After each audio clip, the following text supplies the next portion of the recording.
Hey, well, welcome to the show, Adam. How you doing? Good, good. No, it's great to have you on. You've actually been one of the easiest people to talk to. I've had many a Facebook conversations with you leading up to this point. I was kind of disappointed that I never got to see you last night. Like I say, I went and watched you guys. Yeah. I was surprised as well. I was there.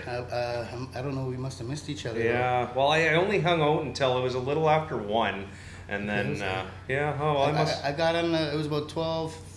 I was on at like 12:35. You know, I'd never met you face to face before either, though, so that's probably half the problem, probably, right? yeah. So, but and honestly, I was kind of staying back because, like you say, it was flipping hot in that crowd last night. It was even hot in that club. I know. You got to get outside, get oxygen. They used to have fans in there actually back in the day, but But anyway, so it goes. So, how long have you been doing the MCing thing for? I've been doing drum and bass, MCing, I guess like professionally since 2009. I'd say it's gone on 10 years now. Oh, right on. So you say professionally, is it your bread and butter these days? Is this all you do, or? Like drum and bass MCing for me probably pays more of the bills musically right now. Like I get more gigs for drum and bass, but that was mostly because during that time there's some doors open for me, and I mean I just took the door, opened it to a garage bay and backed my car up in there and kind of I'm here to stay. That's funny. That's one of my questions I ask people a lot is, are there any of those roads you didn't take? And I don't think I've talked to a single artist that said, no, I didn't. That was all the roads. I took them all. Yeah. It was just like, what you're doing to make it happen is the difference between dreams and reality, they say, right? Yeah. So Yeah. Put the effort in to get your dreams done. Yeah.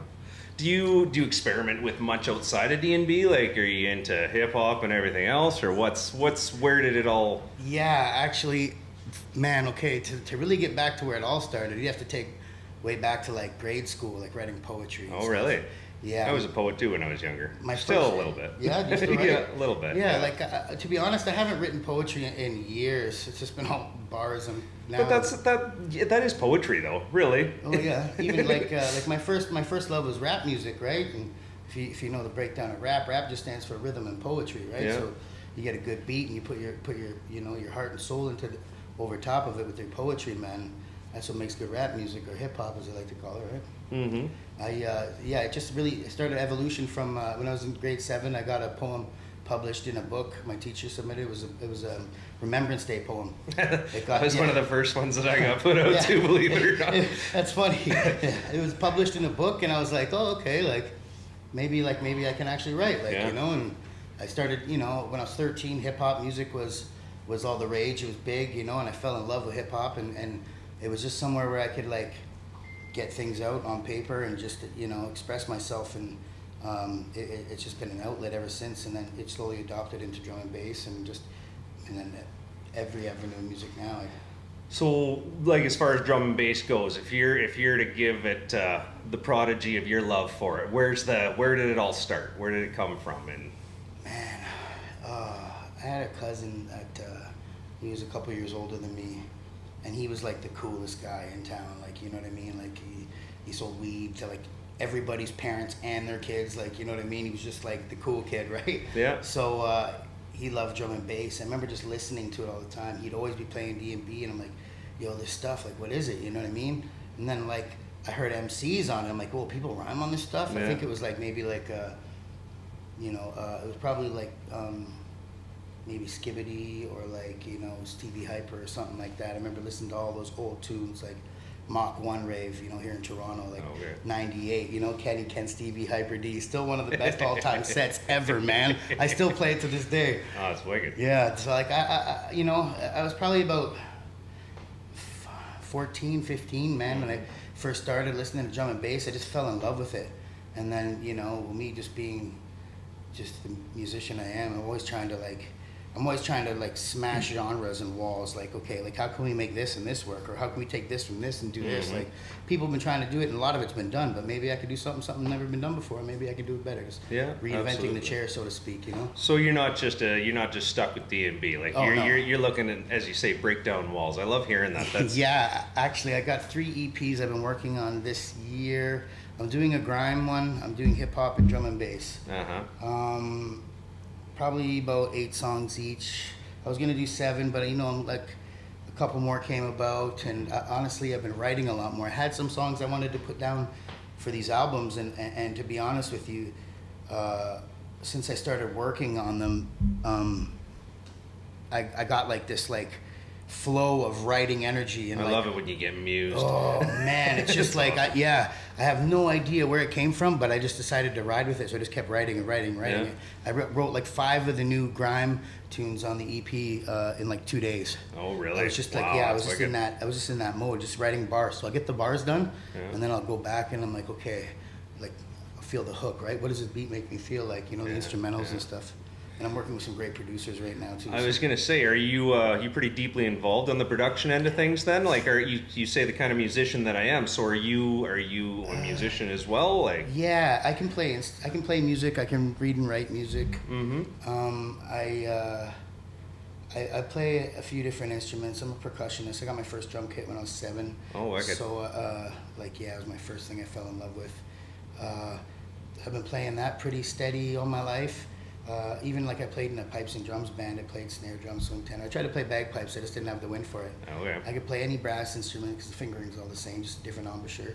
And guitar. I picked up a guitar in the last few years. Like I played a bit when I was a kid, but then never again. And maybe 4 years ago, I just encountered a guitar randomly by accident, and I just started playing it again, and just fell in love with the instrument, man, and dedicated a little bit of time.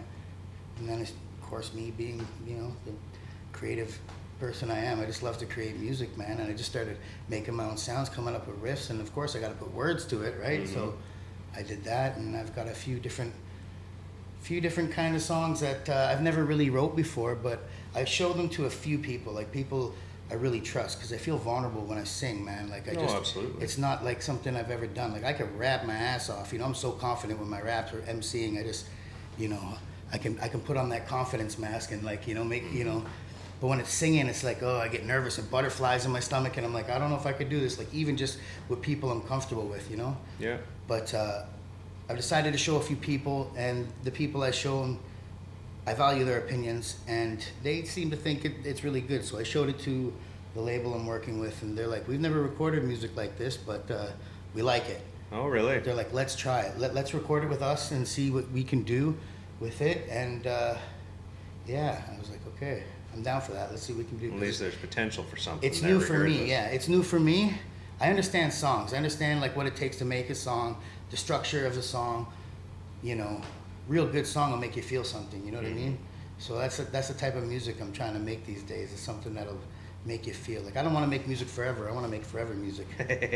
Oh, I love that. That's an awesome saying, man. That's something I gotta write down, I think. No problem. Yeah, you can get a slogan that. Yeah. Whitewolf said it first. There you go. Yeah, Whitewolf said it first. But yeah, so. You say that you have this confidence when you're up there and you're rapping, like when do you remember your first show that you got to MC? I do. Yeah, how was that for you? What did that feel like? To be honest, like the first time I ever had to rap in front of a crowd was a rap battle I got into. It was like literally yeah, it was like literally on the streets downtown in front of Delta Bingo in Hamilton, and like there was this other kid named Voice. He was another white rapper, the only other dude, and like no one heard of me. Like I was just like this kid that rapped on the corner, and like guys would be like, "Oh, you're nice," and I'm like, "Oh, respect," Well, this guy Voice heard I could rap, so like he started to want to call me out, like, "Who's this guy?" Da da da da da da. Mm-hmm. Oh, I was like, "Oh man," I was like, "Okay, what am I gonna say?" Well, he dated this girl Tasha. I knew. I went to school with, like, we were friends. Like we came up through grade school and stuff, right? So like. I just went to some old school stuff, just talk, he was battling me. I was always a chubby kid growing up, so he started, pick on me. I'm like, man, that's old school, man. Like everybody, a blind man could tell I'm fat, bro. Like, come on, give your head a shake. Like, be a little bit more creative, right? No, I hear you. So I just hit him where it hurts, like his girlfriend, and like, she was there too, and she was perfect because like I just talked about how we used to smoke weed in the woods, and she'd sit on my lap at lunchtime, and like, you know what I mean? And she was like, he's not lying, like, and I was like, yeah. Everybody just said, oh, it's done, it's over, boom, and like, back then it was just I went by Price, that was my last name, right? So everyone's just like, yo, Price is sick, and that's kind of like, that started my little boost of Oh, well, confidence. that's, I was going to say, couldn't have been a better way to get into it then, really, you know? It was perfect. It was almost like At least you didn't lose. epic. It would have been a little different. Oh, man, you know, like... Might not be where you are now. I lost a few, but, like, I really hate losing, man. And I hate that feeling. Like, it makes me feel so small. So I just decided to really learn words and, like, hone my craft to, like, not lose.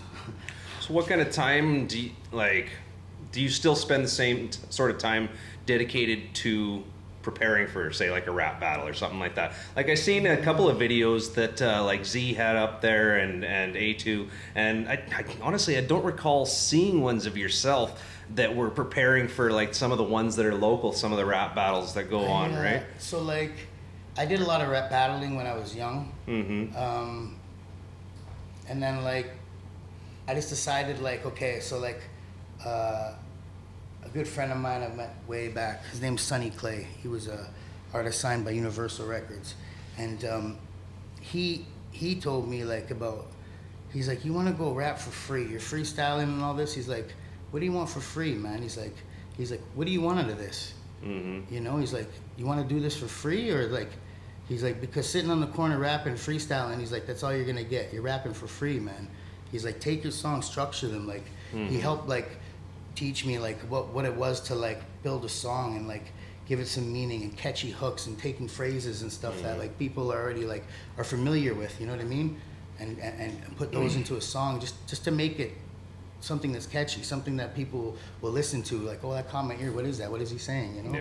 Something simple like that. And I want this as a career, you know what I mean? This is something I've wanted to be successful in music, and since as long as I can remember. So, like, I've decided to definitely dedicate everything that I have right now into putting into this last stretch of getting music. So that's kind of why I don't really do battles or, like, do the freestyle thing anymore, because I just figure I could take those words and good lyrics that I'm make them a song, man. Turn it into I hear you, absolutely. So are you spending a lot of, like, are you writing every day, or So it's hard for me, like, when I'm down in the city, like, I've been down here recording the last week and a half, 2 weeks. I've been signing tunes with this new Toronto label. I'm not sure if I can mention it yet. I mean, I guess. Okay. Well, like I say, this is all October is when this one's coming October, out, so yeah, it'll be all out of the bag, I'm sure, by then. So, like, yeah, Toronto Night Out Productions, you know what it is. We are. They've been taking really good care of me since I've been down in the city. We have great producers working with me. They, like, I sat down. First off, they introduced me to their team, and it's been nothing but love. They've shown me nothing but love, and I like the work that they're showing me on their end, and they seem to be very happy, like, over the moon with what I'm bringing to them. So I'm really excited for the projects that I'll be releasing through them within the next couple months. So do you find that it's difficult to find muses for your lyrics, or is it something, do you go to a place to find it, or what? No, not even, man. It's just life. Like, it's almost therapeutic in a lot of senses. Like, that's why maybe I write so many different genres. It's like, I feel so many different things. I'm a real person, man. And, like, before, like, I was just always wearing a mask and, like, had this image of, like, this big, hard and tough guy, or, like, you know, men can't share emotions, and we have to be a certain way, and, like, society deems us, we have to be almost as warriors, you know what I mean? We got to be these big, strong, tough warriors. So, like, you know, I was that person that I thought that what a man was supposed to be. But, like, I've done a lot of soul searching and found myself a lot in the last few years, and I've had a whole, like, change in my name. Like, I used to go by Troubles. No, okay. Right, and that's a lot of the music that I put out as Troubles. I don't even, like, promote that anymore. Like, I'm on a different wave of life now. Yeah. So, I mean, I don't go to a place or have say a muse. I don't have. I guess what I was trying to say is, like, I don't have the time in the city. You know what I mean? I'm down here. If I come down to the city, I'm recording. We're doing video shoots. Like, we're doing shows, especially during summertime. You know, when I go home and I'm away from everything, I guess lately is when I get the time. Then I just sit down and I write, mostly about my experiences. Maybe what happened down here. You know, maybe, you know, the love of my life. Maybe it's, like, situations with my friends. loss of friends. Like I've experienced a lot of loss this year. Yeah. You know, over the last year and a little bit since, you know, coming back on the scene. Yeah. Yeah. Is that anything you'd want to talk about, or? I mean, like, yeah, it's just, you know, it's just part of life. You know, just friends that I've done music with. R.I.P. Cream. You know, like he was murdered last year. That just before I went back up with my family, so about a year ago, right now, and that was like it was a hard point for me. You know, like he was a good guy, and we made music together. So it was tough to you know, every time I go back listen to that song, it's like, you know, oh, you know, Cream's verse is coming up right now. It's just like, oh man, like, you know, it brings up those emotions. But I just think about like all the good times, you know, and like I had with him, and you know, just a few people, Amanda, just too many people. Let's just say, you know, the world is real. It's cold, and it's such as life. Unfortunately, you know, the one thing we're all guaranteed is that we all die one day, right? So. Well, we can get away from that then anyway. Yeah. But so, like, besides Royal Bloodline, you say that like you've got other stuff that you're working with and things. So, like, who do you consider to be your peers in the industry, and how have they inspired you to get to where you are? My peers in the industry. Well, aside from Royal Bloodline. Yes.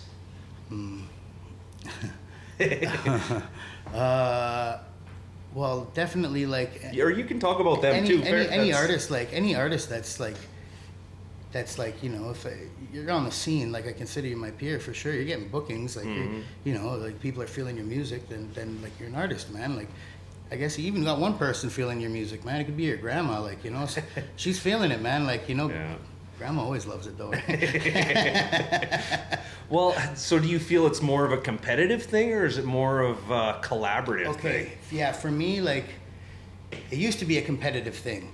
It used to be like, yo, I'm the best, we're the best, like, we're gonna push it and just forget everybody else. And I'm just like, that's so, like, and I look back on it, like, I wish I could talk to that kid, like, you know what I mean? Like, buddy, what are you doing? Like, for me now, it's just about more like it's like a collaboration. It's about love and unity. That's what drum and bass is about. That's kind of like why I love that music in that genre. Like, you know, I bring people from like hip hop, people who, you know what I mean? They hear I do drum and bass because I do hip hop, right? They respect and love my hip hop, so they're like, yo, what's this drum and bass stuff you're always talking about? I'm like, oh, you want to see? Come out, I'll show you. So I bring them to an event, and they're just like, man, this is crazy. Like, everybody's so nice. Like, you know, I stepped on a guy's shoes. He didn't try to fight me. I was like, sorry. He's like, I'm like, yeah, man, it's all peace and love here, man. It's drum and bass, bro. Like, this is great. This is the place to be. You know what I mean? Well, it's good that it's becoming more of a collaborative thing. Definitely, absolutely. Then I'm happy to hear that, because that's kind of that is a big part of this show too. It's just like everything's supposed to be. It's kind of that unity thing, you know. Like I've always found that the show's name is EDM Talk, so I find that I'm about as eclectic as it gets when it comes to dance music. I love a little bit of everything. Right? Me too. So I don't have a tough time going to any crowd, and it's nice because I can talk to all these different artists from every walk of life and really get to, you know, see where they came from and how they got to that. Like I think that, like you say, like a lot of people, you wouldn't think of drum and bass and say, oh, that's, you know, that's about peace and love and everything, because it's honestly, the first thing that comes to my head is that raw aggressive feeling that comes with it. I don't know, but it's true. There's definitely that end of it as well. So as far as like you working with other people, is that like Royal Bloodline must be aware that you do work outside of them, right? We all do. Yeah. Like and that's something we discussed is like before, like when I brought it to everybody, like, okay, it's time to, like, we really gotta, like, enough's enough. Like, I tried to get this together years ago. I've been trying to put Royal Bloodline together like years ago with the boys, and like it just wasn't the time, right? Like nothing before its time. And then like, so when I came back on the scene, everybody had their own thing that they were dealing with. Like A2 had NHEK, Z was just, I forget where he just got back from. He was just See, he had a bunch of videos and everything. He's got a lot of stuff going on there too. Releasing videos. He got back from Europe, and I was like, man, that's great. Like, okay, you know, Brockout has so many releases every year. His beatport, man. I was just like, wow.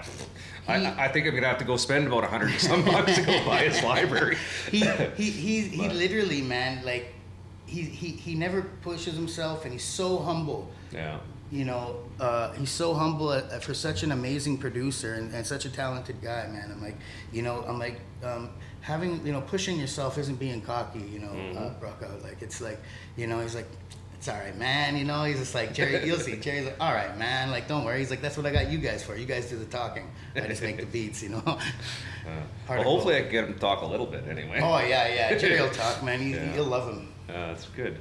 I see on your Facebook you were listed as the owner of BLK Crown. Is that something associated? Black Crown, yeah. So Black Crown Productions was a production company I own.